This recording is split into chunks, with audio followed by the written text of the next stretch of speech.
ilmu pengetahuan itu memang harus melalui penelitian gitu ya. Kemudian tugas yang diemban oleh seorang peneliti itu apa sih? Memberikan deskripsi tentang keadaan. Nah, itu salah satunya ya. Artinya fenomena gitu. Biasanya kalau meneliti itu ya memang ada tujuan. Nah, salah satu tujuannya mungkin mendeskripsikan keadaan, menganalisa mungkin perilaku pada saat ini, perilaku satu sistem gitu ya. Perilakunya ini seperti apa sih gitu. Karena di dalam kehidupan itu pasti hidup itu sebetulnya tidak bisa hidup sendiri. Ya, ya, tidak bisa hidup sendiri. Kita itu sebagai makhluk yang memang saling berinteraksi. Yang sebenarnya kita ini juga berinteraksi dalam rantai makanan tertentu kita ini. Jadi dalam rantai makanan seluruh orang ini coba coba saja kita rasakan sendiri ya. Kita ini sekarang hidup, kita berpakaian. Kita berpakaian, dari mana asalnya pakaian itu? Pada awalnya kan dari petani gitu ya. Petani pakaian itu apa sih? Ya, itu ya. Dari ini kan dari mungkin wool gitu tuh ada petani yang memang itu ya kapas. Nah, gitu tuh ada petani pada awalnya dari petani. Kemudian diolah di pabrik. Ya kan? Diolah di pabrik. Setelah diolah di pabrik, kemudian ada konveksi, ada proses penjahitan, desain, dan lain-lain. Baru sampai ke mall. Kita belanja di mall, kita menggunakan pakaian itu. Nah, berapa berapa langkah atau proses dari mulai awal ya sampai baju itu bisa kita pakai. Nah, ini sebetulnya adalah proses proses rangkaian dari perjalanan gitu ya, perjalanan waktu juga gitu ya, sampai kita bisa menggunakan itu. Jangankan itu kita makan dari petani awalnya, kemudian di sana ada tanaman dari tanaman, kemudian ada buah, kemudian itu dijual di pasar, kemudian ada proses memasak, ada di warung, dari warung kita beli baru kita makan. Loh, siapa? Oh, semua orang ini berperan, gitu ya. Semua orang ini berperan. Jadi ini sebetulnya kita ini ada di satu rantai makanan. Kita tidak bisa hidup sendiri, kemudian tidak mengabaikan orang lain, tidak. Karena sama sekali kita tidak bisa hidup sendiri. Rumah saja, rumah kita ya, di situ kita bisa bangun sendiri. Enggak. Yang bangun itu adalah mungkin di situ ada kontraktor, ada kuli bangunan, ada tukang yang bisa membuat rumah kita seperti itu. Coba kebayang. Nah, kehidupan ini, nah itu yang dinamakan dengan sistem. Sistem itu adalah sesuatu yang berjalan ya, sesuatu yang berjalan menggerakkan semua atau banyak komponen gitu, banyak komponen yang menjadi yang berjalan bersama-sama. Kalau tidak berjalan bersama-sama, kalau tidak berjalan bersama-sama, berhenti itu. Dunia itu bisa berhenti. Nah, ini jadi enggak, rumah tidak ada, gitu kan. Teknologi informasi pun keputus, nah seperti itu. Jadi semuanya itu harus berjalan sesuai dengan perannya masing-masing.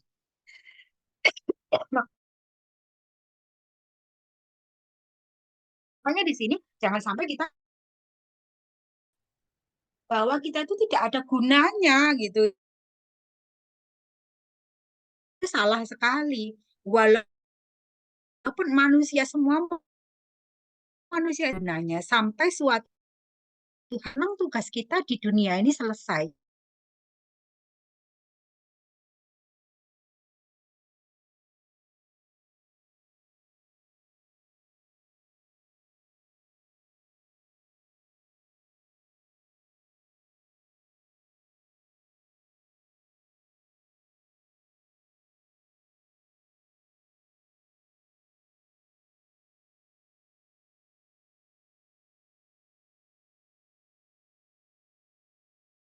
Kemudian ada turunan-turunannya gitu kan. Itu bisa kita modelkan.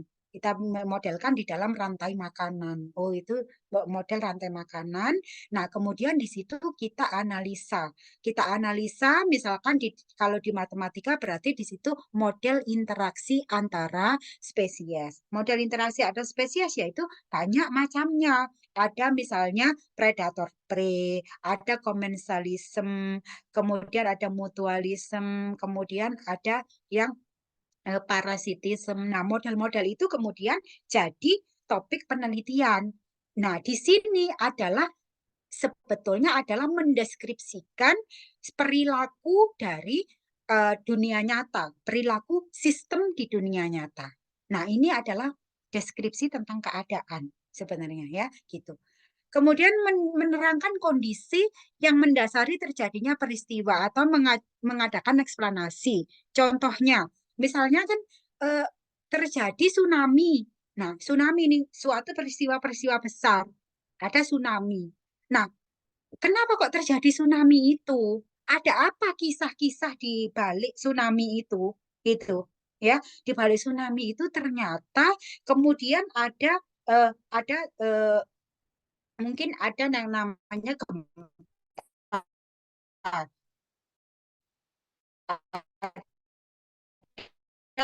Gempa full ada kan, kalau gempa itu mungkin gempa kemudian itu juga menjadi sumber dikembangkan lagi, dan itu banyak sekali gitu, tidak hanya oh ini penyebabnya gempa tektonik kemudian mempelajari gempa tektonik, tidak. Oh, mungkin juga ini karena ada apa namanya eh, ada gelombang, ada perilaku gelombang air. Nah, gelombang air laut. Gelombang air laut itu juga bisa dimodelkan gelombang yang bagaimana nih, gelombang yang eh, menyebabkan tsunami. Nah, itu juga bisa dimodelkan itu dengan partial differential equation. Biasanya karena kalau di topik tsunami itu dengan integro differential equation gitu ya. Nah, itu bisa dimodelkan. Nah, itu sebagai topik penelitian juga. Dari satu peristiwa, kemudian kita telusuri ya, ditambahkan dengan teori gitu ya, dan kemudian kita analisa. Nah, itu jadi satu penelitian juga. Jadi menggambarkan peristiwa yang memang betul-betul terjadi. Nah, kemudian mencari hukum-hukum atau pola mengenai hubungan antara kondisi dan peristiwa, kemudian menyusun teori ilmiah. Nah, itu biasanya dari apa fenomena atau peristiwa itu baru kita bisa menyusun polanya itu seperti ini. Pola tsunami itu sudah terjadi, sudah ada ini sudah ada polanya. Makanya di situ kan kita mengenal model peramalan. Model-model peramalan itu munculnya itu sebetulnya awalnya dari mana? Dari pola-pola yang sudah terjadi, ya. Dari pola-pola yang sudah terjadi, kemudian di situ dipelajari, dari biasanya kalau sudah berbentuk pola, mungkin polanya akan sama di beberapa waktu ke depan. Itulah sebetulnya ide dari kenapa kok kemudian ada peramalan. Nah, banyak yang memang di dunia nyata memanfaatkan peramalan ini, misalnya di BMKG. Kapan ini akan terjadinya gempa? Nah, itu juga dasar mereka juga juga menerapkan apa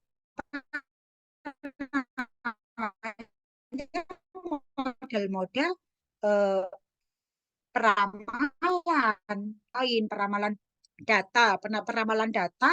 Nah, kalau peramalan kita dengan metode numerik kan itu juga peramalan data juga bisa dengan menggunakan metode numerik. Kalau ada titik-titik data yang titik di tengah antara satu interval misalnya AB, titik-titik di dalam AB, tiba-tiba ada titik yang di situ tuh hilang gitu, satu hilang. Nah, itu bisa dengan menggunakan interpolasi. Tetapi kalau misalkan titik yang hilang itu di luar interval AB, nah gitu misalnya ada di sana gitu, kepengen kita mencari tahu itu. Nah, itu bisa dengan menggunakan ekstrapolasi. Secara logikanya itu sama ya, peramalan, peramalan, peramalan. Walaupun itu banyak metode ya gitu. Makanya di situ banyak sekali penelitian-penelitian yang arahnya itu sebetulnya ke peramalan, memperkirakan peristiwa yang bakal terjadi, mengadakan estimasi dan proyek. Nantinya ke sana ya gitu. apa sih ini, apa yang akan terjadi, misalnya model penyebaran penyakit. Model penyebaran penyakit itu juga sebagai satu perkiraan juga, bisa juga sebagai perkiraan. Misalnya dalam kita menganalisa model infeksi penyakit dengan analisis kestabilan, misalnya ada ketemu nanti dalam 50 tahun ke depan, nanti satu penyakit tertentu itu akan punah. Yang akan eksis hanya orang-orang sehat, misalnya yang terjadi. Atau sebaliknya, penyakitnya itu yang akan eksis, manusianya yang akan punah. Nah, itu juga bisa diprediksi ya, gitu. Melakukan tindakan dan mengadakan pengendalian. Nah, kadang untuk fenomena-fenomena misalnya gini. Nah, misalnya dalam hal ini, sekarang itu kan yang lagi booming gitu ya, lagi booming. Eh, Misalnya apa sih tentang judi online. Nah, judi online atau mungkin pinjol. Pinjol itu sekarang lagi booming. Nggak tahu di kalangan mahasiswa itu katanya juga banyak loh yang jadi korban-korban pinjol gitu kan. Nah, itu. Nah, kemudian dari sisi itu sebagai contoh ya, itu sebagai satu penelitian yang nanti bagaimana cara mengendalikan ini apa penyebaran dari pinjol ini tadi gitu. Pinjol itu kan menular dari satu orang ke orang yang lain karena itu seperti LMM atau apa sih MLM ya, seperti apa namanya multi level gitu barangkali ya sebetulnya. Jadi kalau misalkan sudah jadi apa peminjam gitu ya, peminjam nanti mengajak orang lain juga untuk pinjam gitu ya, mengiklankan ini itu, orang lain ikut-ikut lagi. Nah, itu jadi bercabang-cabang. Nah, barangkali seperti itu. Nah, bagaimana memutus rantai itu? Bagaimana mengendalikan itu? Cara-cara pengendaliannya itu apa saja? Nah, kira-kira mungkin oh caranya itu dengan memberikan edukasi misalkan ini terjadinya di kampus ya memberikan edukasi kepada mahasiswa apa sih eh, kerugian-kerugian yang diakibatkan dari pinjol ini. Nah, misalkan seperti itu. Mungkin nggak cuma edukasi, barangkali juga ada treatment tertentu gitu ya. Treatment tertentu itu karena masalah penyakit mental juga kan. Kalau sudah betul-betul terjerumus itu kadang-kadang susah untuk keluar dari situ.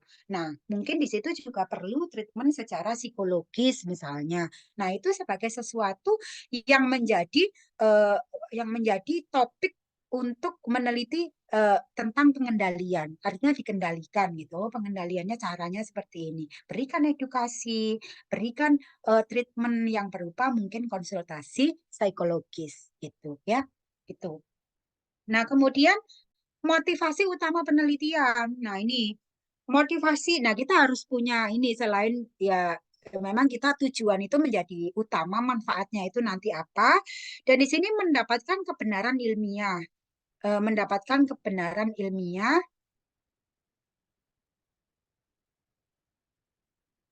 Bentar ya. Nih,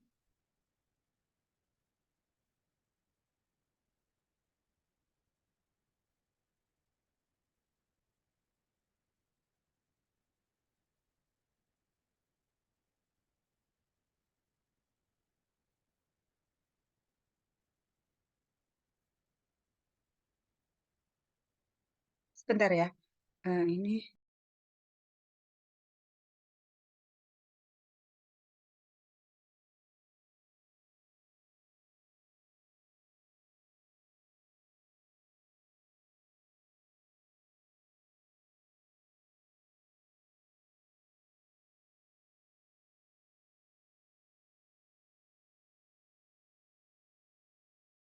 ilmiah. Bagi seorang peneliti profesional, insentif yang paling berharga dari semua karyanya adalah menemukan kebenaran ilmiah. Ya, mungkin yang tidak sama adalah tingkat kebenaran ilmiah yang ingin atau berhasil dicapainya. Nah, ini eh, artinya untuk mendapatkan kebenaran ilmiah, ya. Jadi kalau ketika kita meneliti berhasil sesuai apa yang kita hipotesiskan, itu ada kepuasan tersendiri gitu. Oh, saya ini loh bisa loh meneliti meneliti ini dan akhirnya itu betul-betul berhasil sesuai yang saya harapkan, misalnya seperti itu ya. Nah, itu bisa jadi itu menjadi tujuan utama juga gitu ya, tujuan utama dari peneliti itu. Selain itu juga bisa memang dia itu orientasinya finansial, ada juga peneliti yang seperti itu. Nah, orientasinya itu finansial. Ketika meneliti gitu ya, meneliti itu nanti agar apa? Agar misalkan mendapatkan insentif berupa insentif finansial gitu ya. Ada grant penelitian, kemudian ada dana-dana penelitian atau support penelitian dari pemerintah entah dari mana, sehingga bisa membiayai penelitiannya. Ada juga yang motifnya seperti itu ya, gitu. Nah, kemudian mungkin yang tidak sama adalah tingkat kebenarannya. Nah, meneliti itu karena hal yang kompleks itu tadi ya. Jadi meneliti itu kadang-kadang memang jadi ada dilema gitu ya. Kitanya mau apa betul-betul sesuai dengan kehidupan nyata gitu ya. Tetapi di situ kalau terlalu kompleks kita juga susah ya. Kita juga susah menyelesaikan sesuatu yang sifatnya kompleks gitu. Atau kita agak jauh nih dengan kondisi real, tetapi juga kebermanfaatnya jadi kurang. Nah, kadang-kadang itu dilemanya gitu. Nah, tingkat kebenaran ilmiahnya ini itu bisa jadi eh, berbeda-beda gitu. Kadang-kadang ini penelitian ini memang bagus, bisa dipertanggungjawabkan. Ketika divalidasi ini valid gitu ya. Makanya ada yang alat-alat pengukur juga untuk mengukur akurasi dari hasil penelitian kita. Di dalam metode-metode peramalan itu biasanya kan ada MAPE, ada MSE gitu ya. Ada MSE. Nah, itu sebetulnya itu adalah bagaimana kita bisa mengecek gitu. Penelitian kita itu sebetulnya standar errornya seberapa sih gitu. Sudah akurat atau belum sih? Memenuhi kategori apa? Baik atau masih kurang baik. Nah, seperti itu. Itu ada ukuran-ukurannya. Nanti bisa dipelajari untuk hal itu ya. MAPE, MSE kalau itu dalam peramalan kita tahu itu gitu ya. Nah, penemuan kebenaran ilmiah dimaksudkan untuk scientific objektif. Yang dimaksud memperkaya khasanah ilmu pengetahuan dengan teori-teori baru yang lebih sahih dan terandalkan. Ada praktikal objektif bertujuan untuk memecahkan problem praktikal yang mendesak. Nah, ini eh, kebenaran ilmiah dalam hal ini bisa juga, terutama untuk peneliti-peneliti yang memang peneliti-peneliti ilmu-ilmu murni. Nah, matematika itu juga ilmu murni ya, terutama yang teoritikal, sifatnya teoritikal itu seperti halnya kita belajar analisis real, kita belajar aljabar abstrak, gitu ya. Kita belajar eh, kita belajar mungkin di situ kalkulus gitu ya. Kita belajar yang sifatnya sangat teori gitu, matematika keuangan, teori gitu ya. Nah, kemudian dalam hal ini kita misalnya penelitiannya itu ingin mengkaji teori-teori itu. Namanya itu kajian pusaka. Dari pustaka-pustaka yang kita pelajari, apa yang bisa kita munculkan? Mungkin kita bisa menulis teorema baru yang sudah yang kita bisa bentuk dari teorema-teorema yang sudah ada. Kita turunkan dari situ. Mungkin kita bisa mendefinisikan satu akibat. Mungkin kita bisa mendefinisikan corollary. Mungkin kita bisa memunculkan remark. Nah, itu di antaranya di dalam penelitian-penelitian yang berupa kajian pustaka itu semua bisa kita lakukan ya. Untuk matematika ini juga satu tujuan lah intinya ya, sebagai kebenaran ilmiah yang menjadi eh, target gitu. Nah, kemudian praktikal objektif ini biasanya yang terkait dengan aplikasi. Nah, pemodelan matematika aplikasi, TRO aplikasi, linear programming aplikasi, gitu ya. Terus kemudian mata kuliah pilihan itu biasanya aplikasi ya, arahnya semuanya itu ke aplikasi gitu ya. Kemudian ilmu komputer, programming apa itu juga aplikasi. Nah, ini nanti kalau sudah aplikasi itu biasanya kalau kita meneliti itu sudah seharusnya kita memprioritaskan suatu permasalahan yang memang sudah urgensi untuk diteliti, urgensi untuk segera bisa dicari solusinya. Dalam hal ini misalnya yang sedang menyebar itu adalah penyakit monkeypox. Monkeypox itu beritanya sudah ada di mana-mana, bahkan dikabarkan itu hampir sama karakteristiknya seperti COVID pada saat ini. Nah, tentu penelitian-penelitian yang berkaitan dengan monkeypox pada saat ini sangat diharapkan, gitu ya. Nah, oleh karena itu diharapkan peneliti matematika juga memberikan kontribusi dari sisi matematika misalnya dalam penyelesaian atau dalam mengendalikan penyakit monkeypox. Ada ide nggak sih gitu ya? Itu adalah practical objektif. Nah, kalau kebenaran ilmiah adalah untuk memperoleh kebenaran ilmiah, dikembangkan metode ilmiah yang memiliki pola umum. Nah, kerangka penelitian ilmiah nanti juga Anda harus membuat kerangka ilmiah itu. Jadi kayak bagan gitu ya. Nanti apa sih variabel-variabelnya? Nanti apa variabel mana yang saling berpengaruh? Nanti di situ ada panah-panah. Nah, seperti itu. Nanti bisa dibentuk kerangka penelitian ya. Nah, model umum kerangka penelitian, penelitian ilmiah merupakan serangkaian kegiatan sistematis yang didasarkan pada metode ilmiah, tentu ya. Tujuannya mendapatkan jawaban secara ilmiah terhadap permasalahan atau pertanyaan penelitian yang diajukan sebelumnya. Nah, ini ya. Jadi inilah sebetulnya model umumnya itu seperti itu. Ya, ini saya kira sudah jelas ini ya. Sudah jelas tujuannya untuk mendapatkan jawaban ada masalah, kita mencari solusinya. Seperti itu. Nah, garis besar kerangka penelitian ilmiah itu dimulai dengan adanya permasalahan yang perlu dicari jawaban atau pemecahannya secara ilmiah, ya, gitu.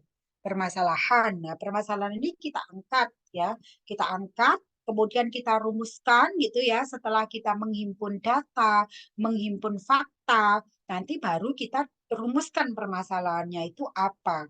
Jadi selain fakta, data, perdebatan saat ini juga di situ harus kita pelajari juga. Nah, para peneliti itu biasanya ini banyak sekali penelitian. Nah, biasanya dari banyak penelitian itu ada perdebatan-perdebatan. Oh, menurut ini begini, menurut itu begitu, menurut A, B, C itu sudah berbeda-beda pendapat. Nah, ini berusaha kita mengcover itu. Menurut pendapat ini kalau misalkan dirangkum ini jadi seperti ini misalnya. Nah, itu ya. Nah, jadi intinya mencari jawaban permasalahan gitu ya. Pertemuan antara aspek objektif permasalahan dan aspek subjektif, dorongan mencari jawaban. Nah, itu merupakan titik tolak dari semua penelitian gitu. Peneliti mencoba menggali khasanah. Nah, ini jawaban secara ilmiah terhadap permasalahan ya. Peneliti mencoba menggali khasanah pustaka untuk mencari teori dan konsep yang relevan dengan permasalahan yang diajukan. Peneliti mulai membaca dan membaca hasil bacaannya, menelaah dan kemudian membandingkan, mempersoalkan, mencari-cari alternatif jawaban yang paling sesuai, gitu ya. Menghimpun referensi, kemudian di situ setelah menghimpun referensi, kemudian kan menganalisa dari setiap mengkaji dari setiap referensi itu. Di situ terkumpullah fakta, terkumpullah data, terkumpullah di situ pendapat-pendapat perdebatan dari teori-teori. Nah, setelah itu dibangun satu permasalahan. Permasalahan itu tujuannya untuk apa ya? Untuk diselesaikan dengan metode ilmiah yang tepat sehingga nanti dihasilkan produk penelitian yang bisa dipertanggungjawabkan. Mekanismenya, penalaran deduktif maupun induktif. Ya, penalaran deduktif maupun induktif. Kalau deduktif itu ya tentunya dari ini dulu gitu, dari satu topik kemudian dia diuraikan secara detail gitu. Kalau induktif itu nantinya dari banyak informasi gitu ya, kemudian dikerucutkan menjadi satu kesimpulan. Nah, itu kalau induktif. Menalar itu seperti itu. Seperti halnya eh, di logika kan kita belajar tentang itu ya deduktif induktif kemudian Di statistik pun juga seperti itu ya. Analisis statistik itu yang memang ada yang inferensial, kemudian ada yang deduktif juga gitu. Analisis, sintesis, spesifikasi, generalisasi. Pertamanya adalah menganalisis. Menganalisis ini biasanya kalau terkait itu dengan penelitian-penelitian sebelumnya, menganalisis itu biasanya dari banyak teori. Kalau kita misalkan mempelajari gitu ya, ternyata banyak sekali tulisan-tulisan, banyak referensi, banyak teori yang bisa kita gunakan. Nah, setelah dari teori-teori itu, oh banyak sekali ternyata ini metodenya. Misalnya kita ada metode peramalan tertentu. Kita ingin meramalkan ini terkait dengan time series. Nah gitu. Kita sudah punya nih datanya sebenarnya. Nah kemudian kita mau memilih metode. Ternyata setelah kita mencari-cari searching-searching gitu ya.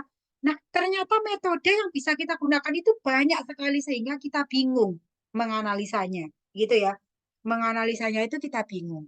Karena kita bingung menganalisanya, yang mana, yang mana, yang mana. Akhirnya kita mendefinisikan sendiri metode kita.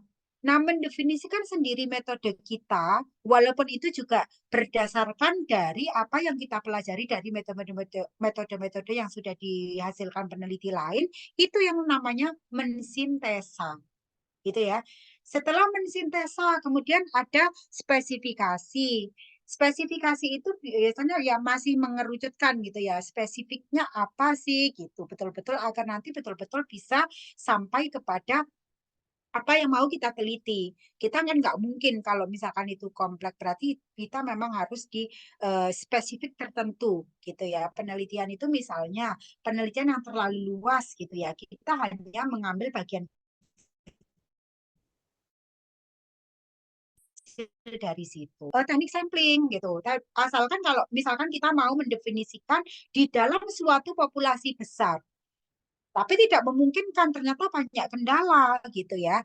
Jadi karena banyak kendala, kemudian kita di sini mau meminimalisir kendala-kendala tersebut.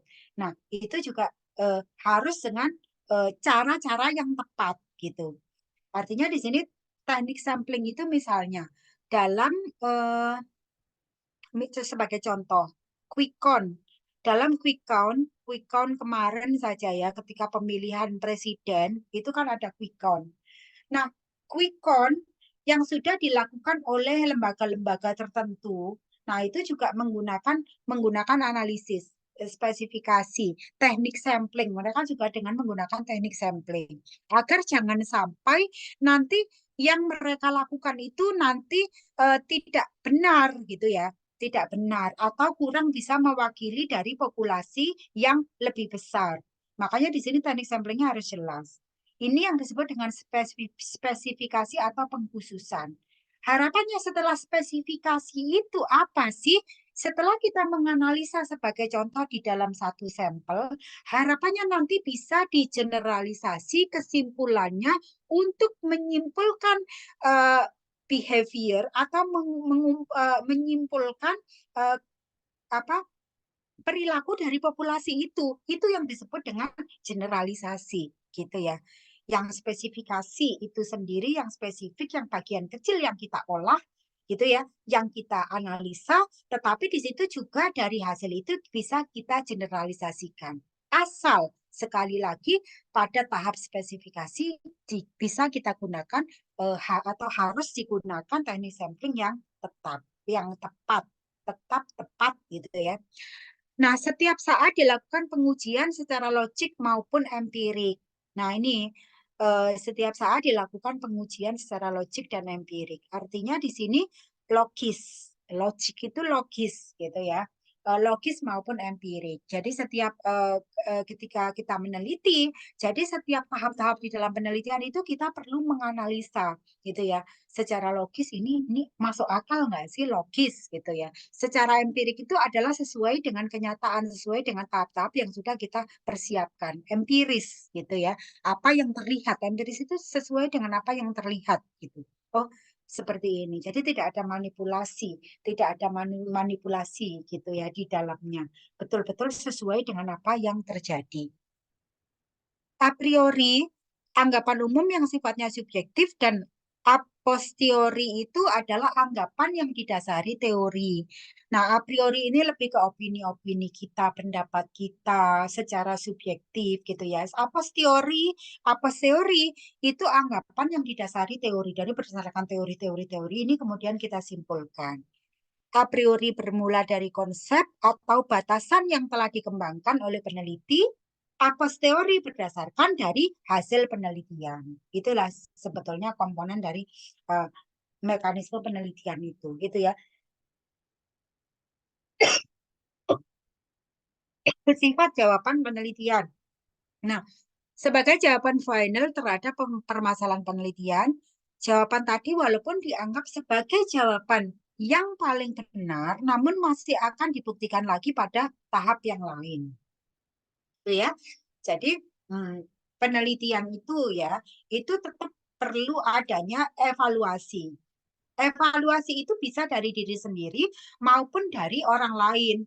Evaluasi dari diri sendiri itu kayak self evaluation gitu ya. Self evaluation itu dalam artian dalam meneliti pasti kita itu kadang-kadang kita menyadari apa sih kekurangan kita, apa sih yang kemarin itu tidak tercover dalam penelitian kita. Kita sadari di situ, dan kemudian pada saat kita mempublikasikan hasil penelitian, di situ kita uraikan, kita tuliskan juga di saran untuk penelitian lebih lanjut terkait dengan itu.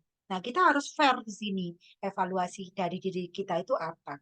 Evaluasi bisa juga bersifat eksternal dari orang lain. Misalnya tulisan kita didiseminasikan, di apa diseminasi itu bisa jadi kita mempresentasikan itu di dalam satu conference. Bisa jadi memperagakan itu di dalam satu poster. Nah, kemudian ini ada masukan nih, menurut saya ini sebaiknya begini, sebaiknya begitu. Nah, itu ketika itu masukannya bagus, bisa kita lakukan, ya sudah di situ ada evaluasi. Evaluasi itu diharapkan ada pembaharuan dari apa yang sudah dikritisi, gitu ya. Nah, jawaban pertama di atas merupakan konklusi yang diperlakukan sebagai tesis, sedangkan jawaban yang kedua dipandang sebagai konklusi sementara dan diperlakukan sebagai hipotesis. Nah, itu ya.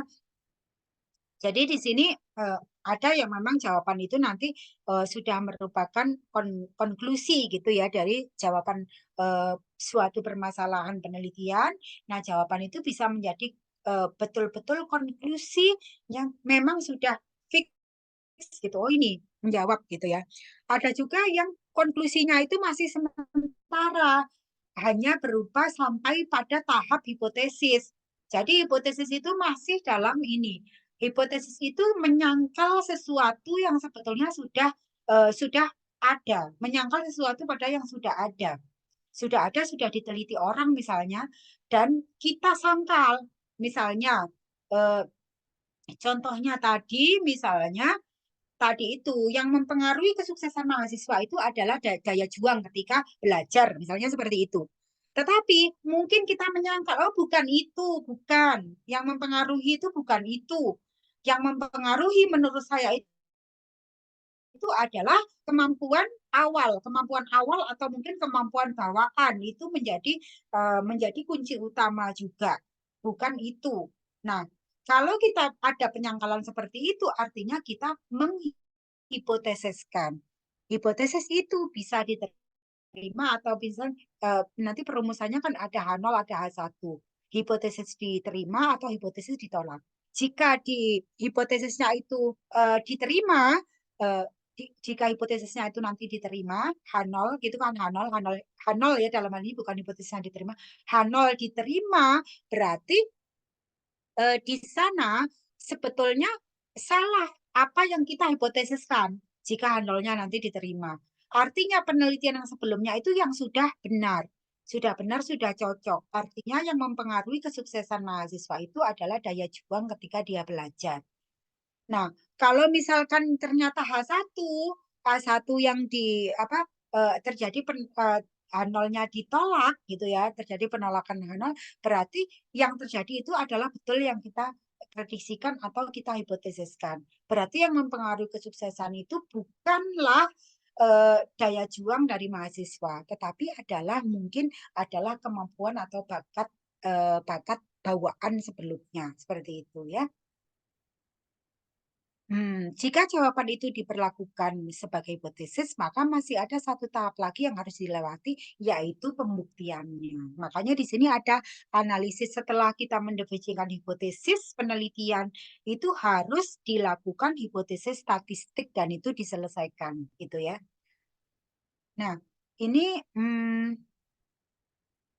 contoh model riset, misalkan di manajemen kesehatan, di sini dibuat ada kerangkanya.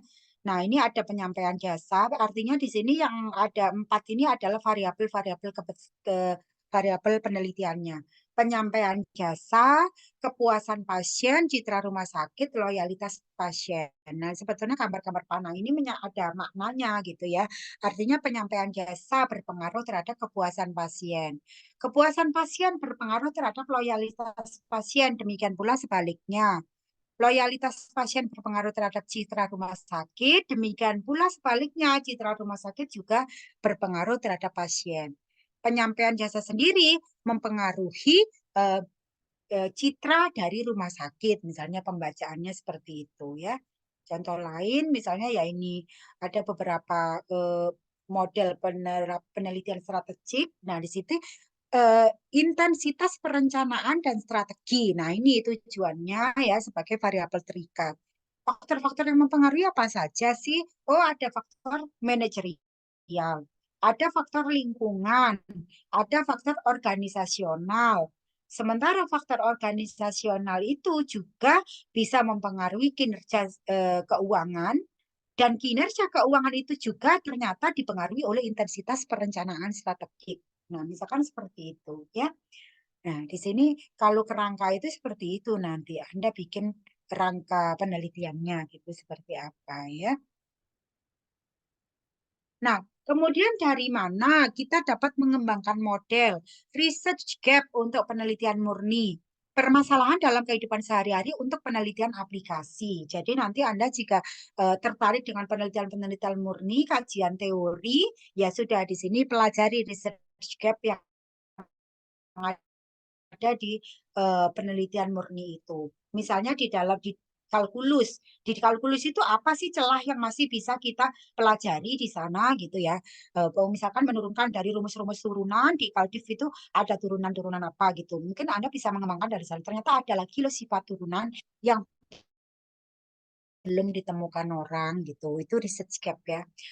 Permasalahan di dalam kehidupan sehari-hari tentunya ini yang bersifat aplikasi, pemodelan matematika, TRO, program linier, kemudian juga sebetulnya persamaan diferensial gitu ya. Itu nanti bisa menjadi penelitian-penelitian aplikasi, artinya memang munculnya adalah dari fenomena yang terjadi di dunia nyata. Kemudian kita selesaikan dengan bahasa matematika, kita kembalikan lagi ke dunia nyata, interpretasinya seperti apa.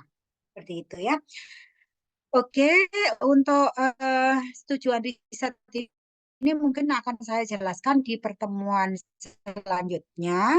Mungkin sedikit eh, yang akan saya share itu mengenai RPS-nya ya, karena memang itu harus dijelaskan secara apa? Secara singkat saja gitu ya RPS dari metode penelitian itu yang mana sih? Sebentar,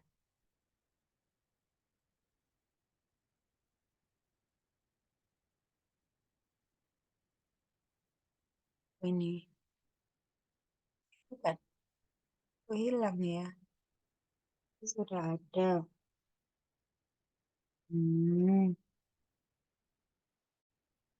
Berisik. Oh ini, saya tutuplah dulu ya, biar muncul.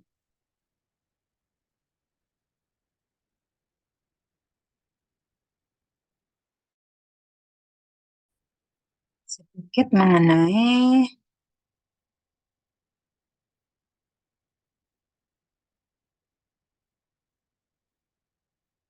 ini saya sudah share belum sih? Belum, Bu. Belum ya? Mana nih?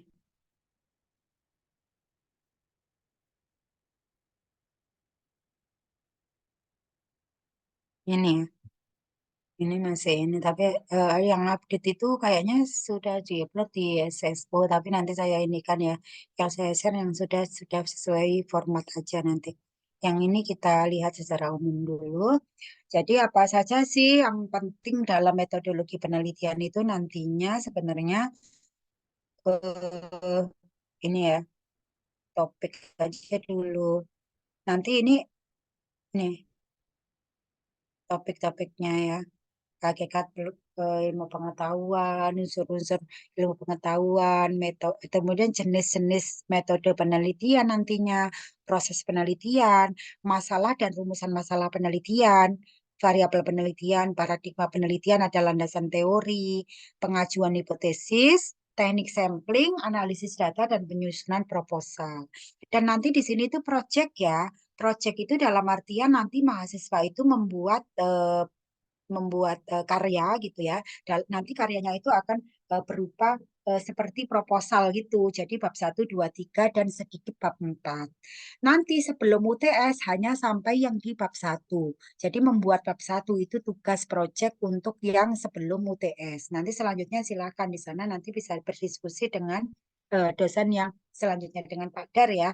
Jadi saya nanti silakan nanti dibuat bab 1 gitu. Intinya seperti itu. Nanti ini saya share ya untuk apa RPS-nya biar dipelajari kira-kira di pertemuannya itu apa saja sih atau mungkin ya ini fleksibel ya tentunya ya masih bisa berubah ini mungkin materi yang lebih cocok ini yang karena ini sebenarnya secara umum untuk pendidikan hipotesis itu yang ke sana biasanya untuk yang matematika tidak dipelajari yang misalkan hipotesis teknik samplingnya juga yang matematika biasanya kan juga tidak menggunakan yang itu. Nah, ini ya. Nah, kemudian di sini karena proyek gitu ya, tentu penilaiannya itu nanti tidak ada penilaian yang tertulis seperti UTS gitu tidak ada, tetapi adalah bagaimana mengerjakan proyeknya gitu ya. Nanti harus dibuat dan timeline dalam hari itu misalkan apa yang dilakukan gitu untuk masing-masing mahasiswa. Nah, oleh karena itu saya tugaskan untuk pertemuan berikutnya, mahasiswa nanti mencari tema penelitian yang sekiranya nanti membuat tertarik mahasiswa tentang itu. Kalau bisa sudah didefinisikan, oh sudah di apa rencanakan judul penelitian saya nanti itu begini, walaupun itu masih rencana yang masih bisa berubah. Tema, judul, kemudian di situ deskripsi atau bisa outline gitu ya, deskripsi mengenai judul tersebut. Maksudnya itu mau ngapain sih di dalam penelitian ini gitu ya. Masing-masing mahasiswa nanti membuat itu gitu ya. Nanti dibuat di dalam mungkin presentasi apa? Presentasi kecil, paling tidak 3 atau 5 slide saja cukup.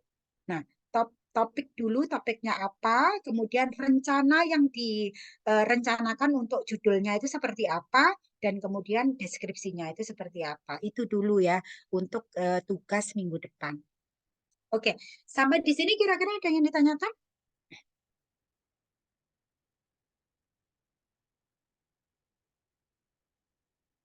Ini saya kira saya share aja ya untuk gambaran ini. Saya kira sudah ini nanti bisa dibaca sendiri juga untuk RPS-nya ya. Nah, ada yang ditanyakan Bu berarti terkait eh, ya. temanya itu secara individu ya, Bu? Iya, individu. Karena ini nanti proyeknya individu. Nah, itu nanti kan harus sampai dengan ya, kalau misalkan pertemuan berikutnya itu adalah mencari topik, judul.